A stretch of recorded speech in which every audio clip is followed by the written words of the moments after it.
Hi friends, welcome to smart Aruna vlogs. Shivaratri రోజున వ్లాగ్తో మళ్ళీ మీ ముందుకైతే వచ్చేసానండి. ఇంకా శివరాత్రి ఆదివారం రావడం వల్ల కొంచెం లేట్గానే టెంపుల్కి అయితే వెళ్తున్నాను. లేట్గా ఎందుకు వెళ్తున్నాను అన్నది కూడా ఈ వీడియోలో మీతో షేర్ చేసుకుంటానండి. ముందుగా మా పిల్లల కోసం అయితే అటుకులు ఉప్మా చేశాను. అలాగే ఆ రోజు పప్పు టమాటా చేసి ఇంకా రైస్ అయితే రైస్ కుక్కర్లో పెట్టేశాను. పనులన్నీ చేసుకుని టెంపుల్కి వెళ్తే బాగుంటుందని చెప్పి ఇంకా అన్ని పనులు పూర్తి చేసుకుని 9:30 అవుతుందండి. అప్పుడు టెంపుల్కి అయితే వెళ్ళాము. అదే కార్తీక మాసం అనుకోండి, తెల్లవారుజామునే పూజ అభిషేకం చేయించుకోవాలి కాబట్టి ఇంకా తెల్లవారు వెళ్ళేవాళ్ళు. ఇంకా శివరాత్రి అంటే రాత్రి పూజ ఎక్కువ ముఖ్యం కాబట్టి ఇంకా పగలు లేట్గా వెళ్ళినా పర్లేదు కదా అని చెప్పి అన్ని పనులు పూజ చేసుకుని అయితే వెళ్ళాము. ఇంకా మేము టెంపుల్కి వెళ్ళేసరికి చూడండి ఎంతవరకు క్యూ లైన్ అయితే ఉందో. టెంపుల్ ఇంకా ముందుకు ఎక్కడో ఉందండి. ఇంక ఈలోపు ఇదంతా కూడా క్యూ లైన్లే ఉన్నాయి. కానీ మీకు చాలాసార్లు చెప్పాను కదా, మేము క్యూ లైన్లో వెయిట్ చేయాల్సిన అవసరం లేదు. ఎందుకంటే టెంపుల్లో ఉన్న పంతులు గారు, ధర్మకథ వీళ్ళందరూ మాకు తెలుసండి. ప్రతి సంవత్సరం కూడా నేను ఈ టెంపుల్కే వెళ్తాను. కార్తీక మాసం 4 రోజులు పూజలు ఇక్కడే చేసుకుంటూ ఉంటాను కాబట్టి ఇంకా మేమైతే క్యూ లైన్లో నుంచి ఒక్కలేకుండా డైరెక్ట్గా లోపలికి అయితే వెళ్ళిపోయాను. ఇంకా వెళ్ళిన తర్వాత నేనైతే ఇంక స్వామివారి సేవ చేసుకోవడం అయితే స్టార్ట్ చేశానండి. ఈ సేవ చేసుకోవడం కోసం అనే చెప్పి ఇంక ఇంట్లో పనులన్నీ పూర్తి చేసుకుని లేట్గా టెంపుల్కి అయితే వెళ్ళాను. ఇంక మళ్ళీ ఇంటికి రావాల్సిన అవసరం ఉండదు కాబట్టి ఇంక టెంపుల్లోనే ఉండిపోవచ్చు కదా. శివరాత్రి అంటే ఇంక ఈరోజు ఉపవాసం ఉంటాం కదా. ఉపవాసం అంటే తిండి తినకుండా ఉండడమే కాదండి, స్వామివారికి దగ్గరగా ఉండడం. అందుకే ఇంక టెంపుల్లో ఇలా సేవ చేసుకుంటూ స్వామివారి సేవలోనే ఉండిపోదాం అన్నట్టుగా ఇంట్లో పనులన్నీ పూర్తి చేసుకుని వచ్చానండి. ఉపవాసం అంటే మనం తిండి తింటే బద్ధకం నిద్ర వస్తుంది కాబట్టి ఆ రోజు రైస్ లాంటివి తినకూడదు అంటారు. లైట్గా ఏమైనా ఫ్రూట్స్ లాంటివి తీసుకోవచ్చు అని చెప్తూ ఉంటారండి.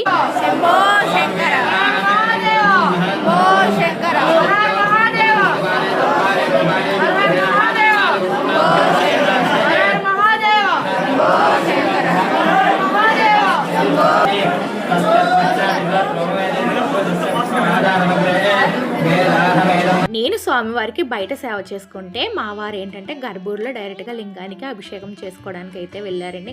ఒక అభిషేకమే కాదండి, అలా మధ్యాహ్నం వరకు కూడా ఆయన ఈ అభిషేకంలో పాల్గొంటూనే ఉన్నారు.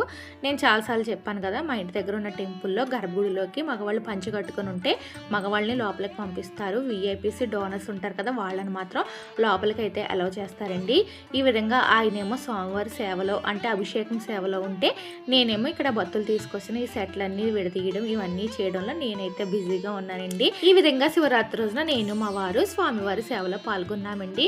ఎంతో అదృష్టం ఉంటే కానీ అలా స్వామివారికి అభిషేకం చేయడం కానీ స్వామివారిని చూస్తూ ఆ రోజంతా స్వామివారి సేవలో పాల్గొనడం కూడా చాలా అదృష్టం కదా. అందుకే ఇంకా నేను అన్ని పనులు చేసుకుని వెళ్తే ఇంకా పిల్లలకి ఫుడ్ అని అదని ఇదని మనకి ఇంటి దగ్గర ఆలోచనలు ఏమి ఉండవు కాబట్టి లేట్గా వెళ్ళినా సరే ఇంకా స్వామివారి సేవలోనే ఉండిపోదాము, ఆ స్వామిని తలుచుకుంటూ ఆ రోజు అంతా ఉపవాసం ఉందాము అనేసి లేట్గా టెంపుల్కి అయితే వెళ్ళామండి. ఇంకా ఈ అభిషేకాలు అన్నీ పూర్తయి స్వామివారి సేవ చేసుకుని ఇంటికి వచ్చేసరికి మధ్యాహ్నం 3 అవుతుంది. మార్నింగ్ వెళ్తే ఇప్పుడు 3 అవుతుంది అనమాట. ఇప్పుడైతే ఇంటికి వచ్చాను. ఇంక ఇప్పటి వరకు కూడా గుళ్ళో సేవ చేసుకుంటూ ఉండిపోయాను. ఇంక ఇంటికి వచ్చిన తర్వాత ఇంకా ఇంట్లో పనులు ఉంటాయి కదా, ఇవన్నీ చేసుకుని మళ్ళీ సాయంత్రం టెంపుల్కి అయితే వెళ్తానండి. సాయంత్రం సహస్ర కలశాభిషేకం జరుగుతుంది టెంపుల్లోను. అవన్నీ కూడా ఈ వీడియోలో నేను యాడ్ చేస్తాను. ఇంక ఇప్పుడు వచ్చిన తర్వాత మళ్ళీ ఇంట్లో పనులు ఉంటాయి కదా, ఇప్పుడు ఇంట్లో పనులు అయితే స్టార్ట్ చేస్తున్నాను. ఇవి చేసుకుని మళ్ళీ ఈవినింగ్ అయితే టెంపుల్కి వెళ్తాను.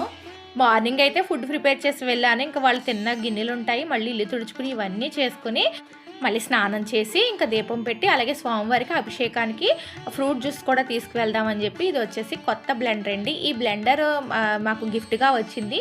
ఈ బ్లెండర్ దేనికి గిఫ్ట్ వచ్చింది అనేది కూడా నెక్స్ట్ వీడియోలో షేర్ చేస్తాను.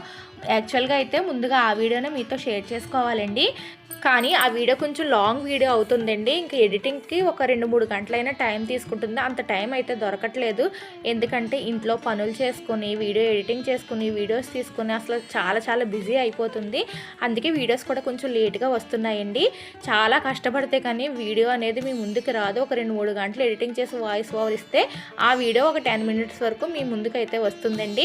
కానీ ఈ 10 మినిట్స్ వీడియో చేయడానికి మేము చాలా కష్టపడాలి. 2-3 గంటలు కూర్చుంటే ఒక 10 మినిట్స్ వీడియో అయితే మీ ముందుకు వస్తుంది. అందుకే ప్రతి వీడియోను ప్లీజ్ లైక్ చేయండి అని అడుగుతామండి. ఎందుకంటే మీరు లైక్ చేయడం వల్ల మాకు మోటివేషన్గా ఉంటుంది, సపోర్ట్గా ఉంటుంది, వీడియో ఎక్కువ మందికి రీచ్ అవుతుంది, ఇంకా వీడియో చేయాలనేసి మాకు కూడా ఆసక్తి ఉంటుందనేసి ప్రతి వీడియోకి లైక్ చేయమని అడుగుతున్నాను. అందుకే ఈ వీడియో కూడా అడుగుతున్నాను, మర్చిపోకుండా లైక్ చేసేయండి. ఇంకా మీతో షేర్ చేసుకోవాల్సిన చాలా ఉన్నాయి, అన్నీ కూడా వీడియోలోకి వెళ్తూ చెప్పుకుందాము. ఇంకా బ్లెండర్ కొత్తది కాబట్టి ముందుగా పసుపు బొట్టు కుంకుమ బొట్టు పెట్టి ఇంక ముందుగా నేనేంటంటే స్వామివారికి ఫ్రూట్ జ్యూస్ చేసే ఓపెన్ చేద్దాము అని చెప్పి ఈ రోజు వరకు ఓపెన్ చేయలేదు. ఇంక ఈరోజు ముందుగా ఖర్జూరం ఉంది కదా, ఖర్జూరాన్ని నానబెట్టి పిక్కలు తీసేసి ఇంకా బ్లెండర్లో అయితే వేసాము. ముందుగా స్వామివారికి జ్యూస్ చేసిన తర్వాత మనం ఇంట్లోకి వాడుకుందాము అన్నట్టుగా.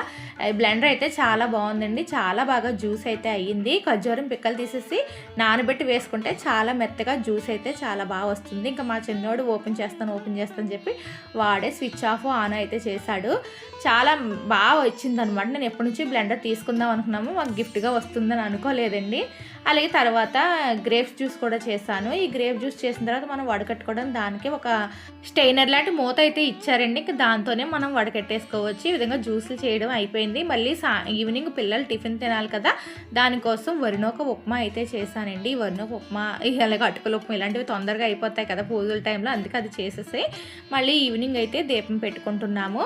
నేనేంటంటే ఇంక ఈరోజు ఉపవాసం ఉండడం వల్ల గుడిలోనే ఉన్నాను కాబట్టి స్వామివారికి అభిషేకం చేసిన కొబ్బరి నీళ్ళు అవి ఉంటాయి కదా, అవన్నీ తీసుకున్నాము. అలాగే స్వామివారికి పెట్టిన ఫ్రూట్స్ ఉంటాయి కదండి, అవి కూడా నేను గుడిలోనే ఇంకా అరటిపళ్ళు అవి ఉంటే అవే తిన్నాను అక్కడ. ఇంకా ఈ రోజు అంతా ఉపవాసం ఉందాము. ఇంకా నెక్స్ట్ డే మార్నింగ్ అయితే మళ్ళీ స్వయంపాకు ఇచ్చి భోజనం చేయాలి కాబట్టి ఇంకా ఆ రోజు అంతా కూడా ఆ విధంగా స్వామివారి ప్రసాదమే తింటూ ఉన్నాను.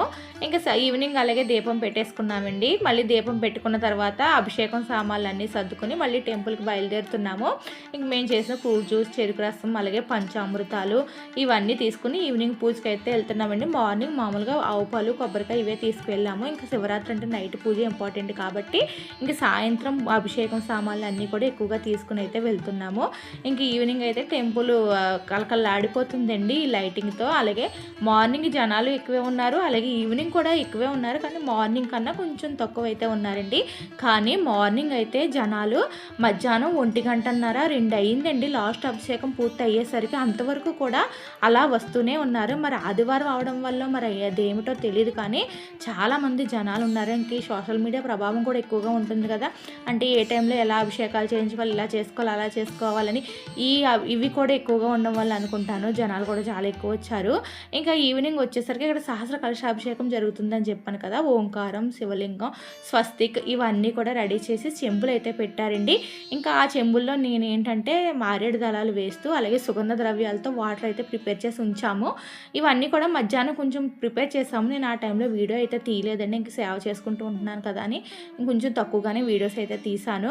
అవన్నీ ఇక్కడ శాస్త్ర కలశాభిషేకంలో వాటర్, మారేడు దళాలు, పువ్వులు ఇవన్నీ వేసి రెడీ చేసిన తర్వాత మార్నింగ్ స్వామివారికి సెట్లు ఎక్కువ అంటే పూజా ద్రవ్యాలు కూడా అన్నీ ఎక్కువగా వస్తాయి కదండి, కానీ అన్నీ అప్పుడు చేయరు కదా, ఎందుకంటే ఒక 1500-2000 మంది జనాలు వచ్చారు. వచ్చిన వాళ్ళందరివి ఇంకా ఈ గంధం, విభూది, ఆవు నెయ్యి, తేనె ఇవన్నీ వేస్తూ కూర్చుంటే అభిషేకం కూడా లేట్ అయిపోతుంది కాబట్టి కొన్ని చేసి కొన్ని పక్కన పెట్టి ఉంచారండి. ఇంకా సాయంత్రం ఇవన్నీ కూడా అభిషేకం చేస్తామని చెప్పి అంటే అవన్నీ కూడా మేము మళ్ళీ కట్ చేసి సాయంత్రం అభిషేకానికి అయితే రెడీ చేసామండి. ఇంకా సాయంత్రం అభిషేకాలకు కూడా జనాలు ఎక్కువ మంది వచ్చారు.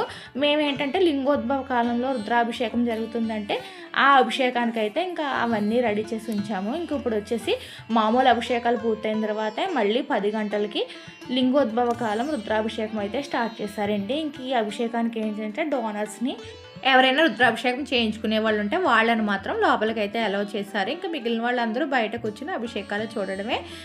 రాత్రి 10:30 ఆ టైంకి లింగోద్భవ అభిషేకం అయితే స్టార్ట్ చేశారంటే అంటే లింగోద్భవ కాలం అంటే అర్ధరాత్రి 12 గంటలకు లింగం ఉద్భవించింది అంటారు కదా, ఆ టైం వరకు కూడా అభిషేకం జరగాలి. అలాగే లింగోద్భవ కాలంలో స్వామివారికి చెంబుడు నీళ్లు పోసినా కానీ స్వామివారు చాలా సంతృప్తి పడతారు అనేసి మన చాగంటి గారు ఇవన్నీ వీళ్ళందరూ కూడా వీడియోస్ చెప్తున్నారు. కాబట్టి ఇంకా చాలామంది అయితే ఈవినింగ్ అభిషేకం చూడడానికి కూడా వచ్చారండి. అంటే జాగరణ చేసే వాళ్ళు కూడా చాలామంది టెంపుల్స్కి అయితే వచ్చి ఇంక ఈ విధంగా అభిషేకాలు అయితే చూస్తారు కదా. ఇంకా సాయంత్రం రుద్రాభిషేకంలో పాల్గొనే అదృష్టం కూడా ఇంకా మాకు దక్కింది. ఇంకా మా వారు ఇంకా అలా మిగిలిన డోనర్స్ ఉంటారు కదా, వాళ్ళందరూ కలిపి స్వామివారికి రుద్రాభిషేకం అయితే చేస్తున్నారండి. ఇంకా బయట మేమైతే ఈ అభిషేకాలన్నీ కూడా చూస్తూ స్వామివారి సేవలో పాల్గొన్నాము. ఇంకా సాయంత్రం వచ్చేసి పంచామృత అభిషేకం, అలాగే ఫ్రూట్ జ్యూస్లు ఇవన్నీ స్వామివారికి అభిషేకం అయితే చేశారండి. రుద్రాభిషేకం అంటే ఈ పంచామృతాలు, అలాగే ఫ్రూట్ జ్యూస్లు, గంధ విభూది వీటితో అభిషేకం అయిన తర్వాత శాస్త్ర కలశాభిషేకం కూడా చేస్తారండి. అవన్నీ కూడా మీతో షేర్ చేసుకుంటాను. ఈ వీడియో శివరాత్రి అయిన మరుసటి రోజే నేను మీతో షేర్ చేసుకోవాలి అనుకున్నానండి.